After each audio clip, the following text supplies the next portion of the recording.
invisible chip on your shoulder, smell of kerosene, and aluminum is just taken off. Over here, we're building everything from scratch. We don't have a labor shortage in Canada. German roots, but a Canadian DNA. Quality, reliability, and safety. Welcome to Season 7 of Between Meetings. I'm your host, Marian Danko. In today's episode, I'm joined by Max Schramm, President and CEO of Lufthansa Technik Canada. From growing up in Eastern Germany to leading one of the world's top aviation engineering companies in Calgary, Max's journey is a story of resilience, precision, and vision. We talk about what brought Lufthansa Technik to Calgary, how partnerships like the one with SAIT are building new talent pipelines, and what it will take for Alberta to become a global aerospace hub. Max, welcome to Between Meeting. Thank you for joining. I'm really excited about this chat. Thank you for having me. I'm excited to be here as well. I have a lot of questions for you, so let's dive in. But before that, let's map out the flow of the conversation. The weather is not helping us, but that's Alberta, right? So we will talk about your personal journey. We'll talk about Lufthansa Technik, and then we talk about Canada, and then we move our conversation and focus on Calgary, which is really exciting. So first of all, I'm curious to know what drew you first to aviation and what keeps your passion about the industry for such a long time? Yeah. I think to understand my passion for aviation, you have to understand a bit of my background. I grew up in Eastern Germany just as the war came down. And all of a sudden, traveling across the globe became something that became a possibility. So for my parents, from a young age, they were quite excited about the possibility of at least now be able to move and fly wherever they want to go, after communism was just over. At the same time, though, obviously, for me, that was, the door to a new world. And having grown up in Eastern Germany with, the industry really crushing down after the war came down, aviation really also was my foot in my most first step into my current life. So, when I applied for the apprenticeship with Lufthansa Cargo, and they invited me over, I took a plane. I was really excited about it. And from there on, after I got the apprenticeship, it was just, my door into aviation, and probably the industry I consider the most interesting, the most fascinating, and an industry where every day is different. No day is the same. And there's not a lot of industries, to be honest, that do what aerospace does. We connect peoples, cultures, and businesses, and nowadays in a sustainable manner. And I think that purpose in being somebody who helps every day for people and cultures to connect and to have that open exchange is something that I find so incredibly valuable and worthwhile. In today's time, it matters more than ever. Interesting. And it's been already how many years with the company? I'm going for my 16th year. So, fun story. When I joined the company, I was like, I'm going to do my apprenticeship 2 or 3 years and then I'll leave. But there's something about aerospace and about aviation that really draws you in. Like once you're in it, it's so hard to get let go of it again. Like once you smell the first time smell of kerosene on the ramp, I was a ramp agent at the beginning, or working with the ramp agents. There's just some fascination around seeing airplanes taking off, the mere physics behind it. It's 100 tons, or, an A380 is like over 500 tons takeoff weight of aluminum. And aluminum is just taken off, right? It's just like impressive in itself. And I think that fascination never stopped from cargo operations to passenger operations to now what I've been doing for the last 14 years or so. Oh, no, sorry, a bit less. For the last 10 years or so, being the technical work and being in the maintenance branch, which is the fastest growing sector in aviation. Like MRO is outpacing every other growth story, and engine in itself is the leader on it. So, just really excited to be here. I really can tell how passionate you are about it, which is great. Did you have ever, those moments when you wake up in the morning, like, again, I don't want to do this? No, not really. I mean, look, I don't want to lie. Are there some days where it's like, hey, I could live without these days, looking back at them? 100%. I think everybody has that, right? And not every day is amazing.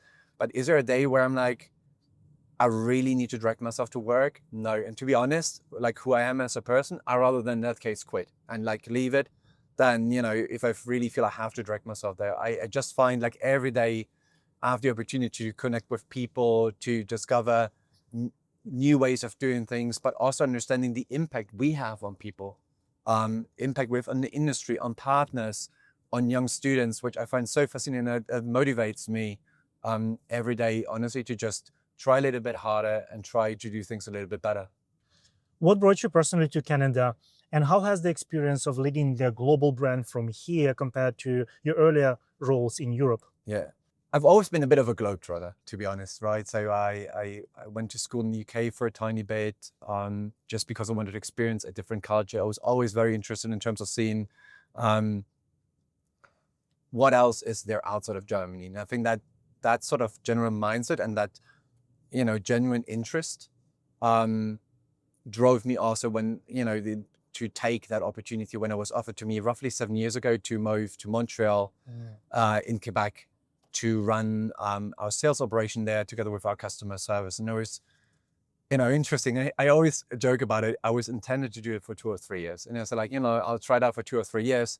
And if I like it, let's see where this leads me. And if I don't like it, I can always go back to Germany or to Europe or wherever I want to go. Then obviously, we're here 8 years later, so much for 2 or 3 years. But I think that's just something in general about Canada, right? And like something I really always admired about Canada, not just from a natural beauty, but from the people perspective. It's very entrepreneurial. It's very much innovative thinking and like, trying to maximize innovation and see how we can get bigger, faster, better. And I think that comes from the sheer size of the country. Right? Innovation is important to connect the country in a sustainable manner. It's important for this beautiful country to grow and to keep its footing on the world stage. I think that's just something that I found really, really intriguing about Canada, and that's one of the reasons why I came over here. The different mindset, the entrepreneurialism I have experienced, and also that hunger for innovation and collaboration.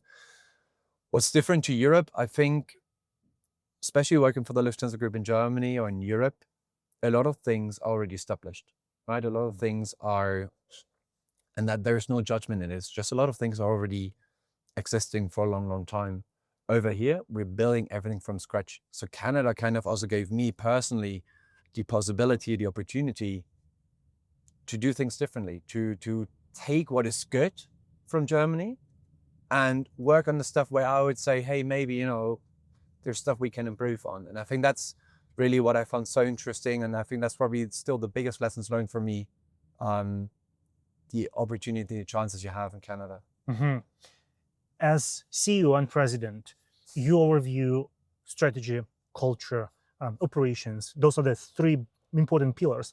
When you came to Canada, what parts of the Lufthansa Technik Global Playbook did you adopt, and which ones this is not for us, and which ones were perfectly working as they are? Yeah, I think, and I'm always very purposeful about it, right? Like, so Lufthansa Technik Canada is a Canadian company with German roots, but a Canadian DNA.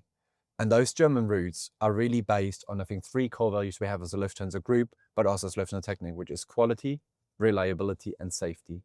And those ones are non-negotiable for us. Like any engine, any component, any aircraft coming out of our hangars, coming out of our workshops, will follow these 3 guiding principles. And I think that's something, that I found sticks to our root, and that's really the foundation or the basis of everything we do.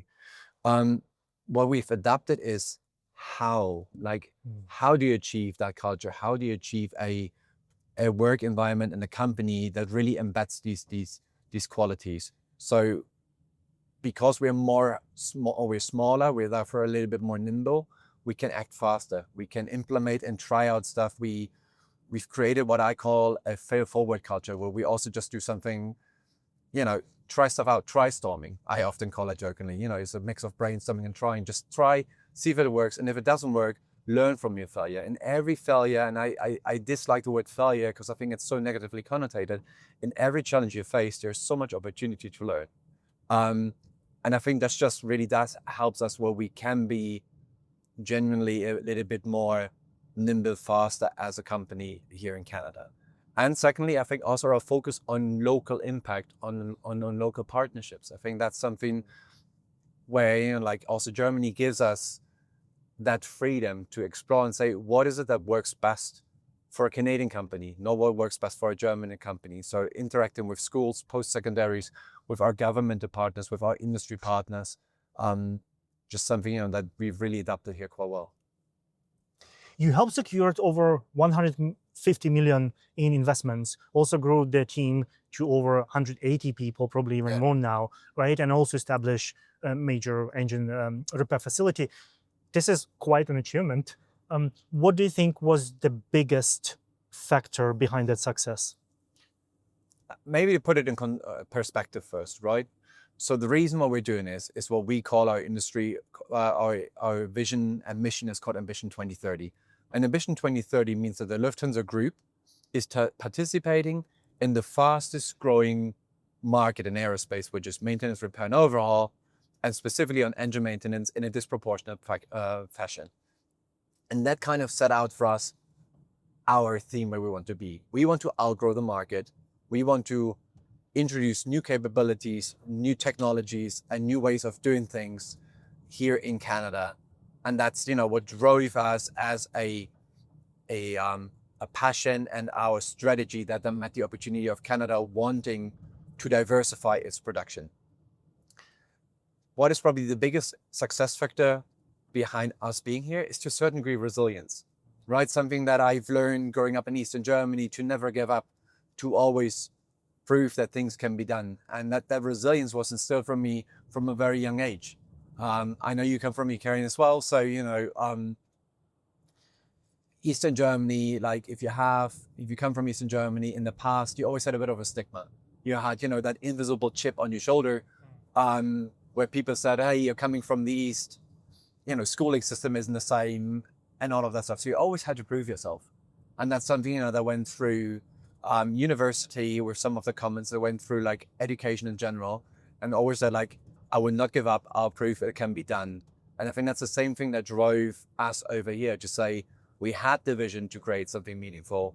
We had the vision to outgrow the market, and we wanted to prove that it can be done. And we wanted to also prove that it can be done in Canada, because obviously it would have been easier to go to the United States, right? Over there, they cut you a check, they said, this is what you have to do, and off you go. Canada in its funding landscape is a little bit more complex.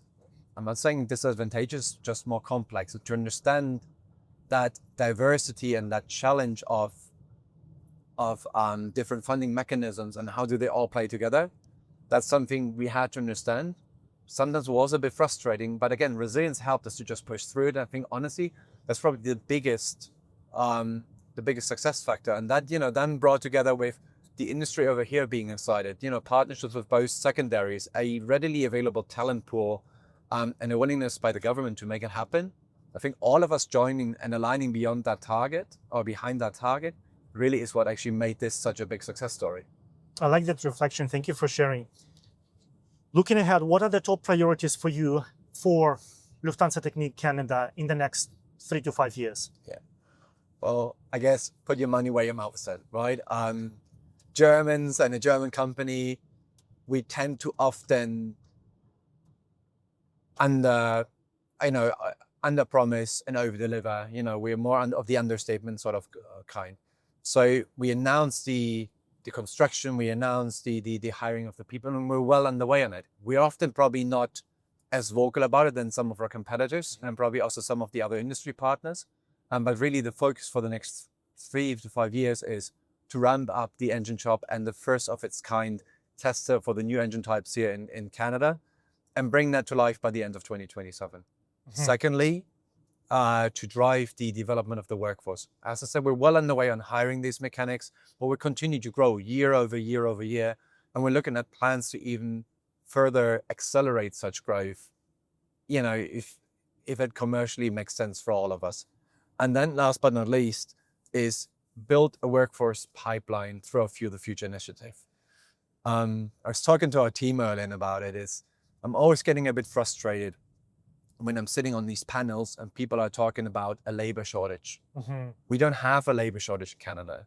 We have a skills shortage and we have an accessibility shortage. Mm-hmm. So what do I mean by that is to become an engine mechanic, it's a highly, highly qualified position within aviation. You know, you're probably touching one of the most complex systems on an aircraft. And today there aren't that many programs that were actually built to facilitate that. So we approached SAIT and said, hey, we found a program in a gas turbine technician program in one of the other jurisdictions. Would you be willing to look into that? Because that's something that we really need as an industry to provide the skill set with it. And SAIT was very entrepreneurial and said, absolutely, let's look us into it. And they actually made it happen. Together with our Lufthansa Technik training team, we now build a curriculum that our mechanics are getting the theoretical training at SAIT, and then they're getting the practical education with us. So that was addressing the skills shortage we're having. But we still had the accessibility shortage. When I came over here and we went through all the different post-secondary schools, I was surprised. Every time I spoke to the students, to their family background, it was often, you know, students coming from good middle income class families or high income class families. And when I asked the schools, like, how come there isn't really lower income families, you know, people from, you know, less privileged backgrounds, the answer was often, well, a lot of those ones cannot afford the education, right? The AME apprenticeship is a very, very expensive apprenticeship. Becoming a gas turbine technician, you have to pay the tuition. You don't get paid while you're doing it. You have to pay for your toolbox, books, etc., etc. That just became an invisible hurdle to a lot of these young students, especially from less privileged families, which reminded me a bit of my story, right? That invisible hurdle that we had coming from the east of Germany. And I said, there's something we need to change. And that's what we launched, the Fuel the Future initiative, where we'll be sponsoring, and people are applying with us first, and then we'll be paying for the tuition. We'll be paying them a salary while they're going to school. We're paying them their toolbox. And after they completed the program, they will be well positioned for a career with our company in order to really make our fascinating industry accessible to everybody. It doesn't matter what walk of life you come from. I think that's really creating that generational impact that we want to create as Lufthansa Canada. I really like it. And that was one of my questions, right? How do you build this partnership with SAIT? This is really good example. So maybe just to expand a little bit more on that, since we're staying on this topic, how actually easy or difficult for a big company to establish those kind of collaborations? And what would be your advice to other organizations which has or faced a similar problem and how they can tackle it? Yeah. It was surprisingly easy, to be honest, right? Compared to some of the other jurisdictions we're working in. There's an openness, there's an eagerness, a certain nimbleness and you know, agility to the post-secondary system, especially here in Calgary, that took us a bit by surprise. But it's lead by curiosity, right? Like try to, instead of working on the solution first, try to figure out together, what's your joint purpose? What's your joint mission? What is it you're really trying to achieve? What is, you know, the post-secs are trying to achieve? And what is what we're trying to achieve? And what's the common, you know, factor amongst them, and then really build with them on that. Once we identified and understood post-secs are, you know, interested in diversifying their offering because they become more attractive, and we had identified our need on mechanics, it just made it so much easier for us to drive that conversation forward and discover, you know, a joint target, you know, talk about like, how do we bring our experts in? How do we make sure that the program actually moves forward with the government of Alberta and the educational department, but also how do you actually ensure that for the post-secondary education, you know, for them it makes sense, right? Like that system, if I can't take all of their students, right, or if I can't sponsor all of their seats, is it a system that makes sense also for other industry partners or just for us? And I think that is something that really drove that collaboration mindset and that let's just do it attitude that you have here in Alberta. Something truly, truly unique. And I find it's something that I think puts Alberta and also Calgary as a city really at the forefront. Interesting. And now talking about Calgary, right? So there are lots of aerospace companies in areas like Montreal, Toronto, and in the US. Yeah. So the big question, why Calgary? What made it the right place for Lufthansa Technik as the Canadian presence? Yeah, maybe I always like to start with a statement because often there's a misconception in the industry. Montreal is still an important site for us. Montreal is one of our engine shops that we have today in Canada, where we perform what we call the surgical strikes, so mobile engine services in Canada with a workforce that has been with us for the last 13 years, and they're really the backbone to one of our North American, networks. Together with Tulsa, Oklahoma, which is our second production site, we already had two established production sites that have a lot of experience around the engine repair. And now coming back to Ambition 2030, when we're looking at like how to outgrow the market, how to use that phenomenal growth potential within the MRO sector, and then outgrow that, even outgrow that sort of growth path, you really have three options. Number one is merger acquisition. Mm-hmm. I'll probably say there's other companies that can do better than that. Like full disclosure, I don't think there's probably other companies that are better, that maybe also understand the North American market, or especially around mergers and acquisition, a bit better than us. The second one is trying to organically grow your existing locations. And we're doing that. We're tripling in size in Montreal. We're doubling in size in Tulsa, Oklahoma. But again, even with that sort of growth, we noticed the growth wasn't enough. It wasn't enough to outgrow the market. It wasn't enough to participate in that unique area we're in where the growth is just so strong. So the only last chance you then have is, set up a new location, organically grow through addition. And that's where we started traveling the country quite extensively, north and south of the border. But what really stuck out in Calgary was that need of the government, or that wish of the government to diversify, that willingness to make things happen, and a readily available workforce, right? Like you have these technical schools that already have a lot of the good foundations, that collaboration mindset that we met here.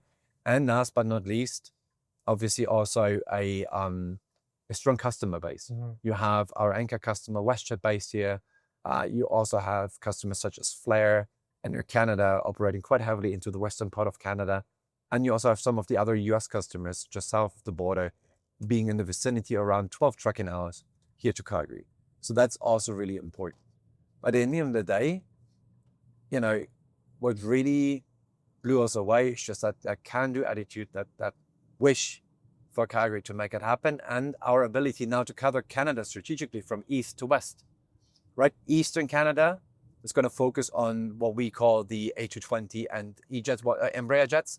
Some of you may know them from the Porter airline aircrafts, repairing those ones in Montreal, while Calgary is really going to focus on the repair of the engines that power the Boeing 737 MAX that most of you probably fly when you fly on WestJet or even on Air Canada and Flair.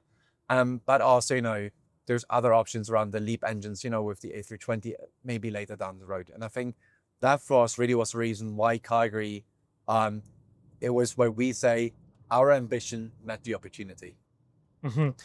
I had a question about what's your perspective and what's your actually big vision for Calgary in the future, but you already kind of elaborated that to some extent. So from your perspective, what are the essential ingredients for a really strong aerospace ecosystem? And if you compare that list with Calgary, what's already here and what's still missing?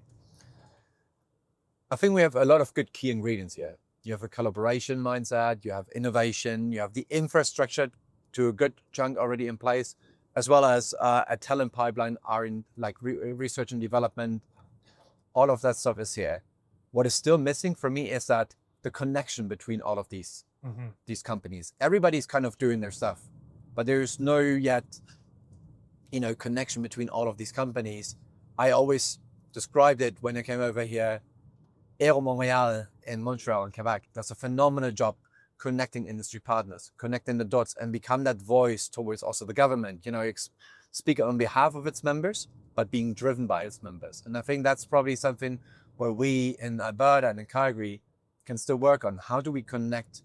How do we, speak with one voice towards the customer, towards the government, and also one voice towards our customers, right? To explain what is possible, what isn't possible, or what needs to be done in order to achieve certain growths and certain ideas that we have. I think that's probably the biggest missing link we still have here in Alberta. Before we wrap up, let's imagine the bright future. And if Calgary is going to fill up all the missing gaps, how do you see us thriving, and what it will look like, the thriving aerospace ecosystem here in Calgary? I think, right, first of all, a network of MRO, of world-class MRO companies based here, based on the Aeronix hub or in the greater Calgary area, just really building on that strong talent pipeline on the R&D, as well as a strong policy support by governments. Also a very strong airline network. Airlines are so dependent on maintenance. If you can reduce the turnaround time for engines, that immediately translates into savings for airlines. That means that they can maintain routes that sometimes otherwise might be commercially less feasible to a certain degree, because, you know, lowering your cost baseline, and or alternatively, you have a greater operational stability within your network, because, you know, like, you can just have engines faster back. So I think that's really, really important as well. I really truly hope that industry partners follow suit of what we've done with Fuel the Future, really helping with that, building that talent pipeline, right? Building that seamless talent pipeline across the industry and making our beautiful industry so much more accessible, you know, not just us, but like all the industry partners, and really creating that sort of entry into this fascinating industry. And then also Calgary actually stepping up, you know, as one of the leading innovation hubs and aerospace hubs in North America. I mean, with these beautiful Congress Hall, or the Congress Center you have here on the Stampede grounds, it can host the MRO Americas. You know, that's the biggest and most important trade fair you have within the maintenance, repair, and overall world here in North America. And like, being able to bring that on top of mind, and, you know, lift Calgary on that stage and now actually host that, I think that would really be my vision for in the next 5 years, to see the MRO Americas being hosted here and really show to folks what great potential there is in Alberta, and just grow that industry even further. Max, thank you so much for all the insights. I really look forward to all of those things to come true in a shorter period of time, and look forward to see what Lufthansa Technik do next. Awesome. Thanks so much for having me. I really appreciate it.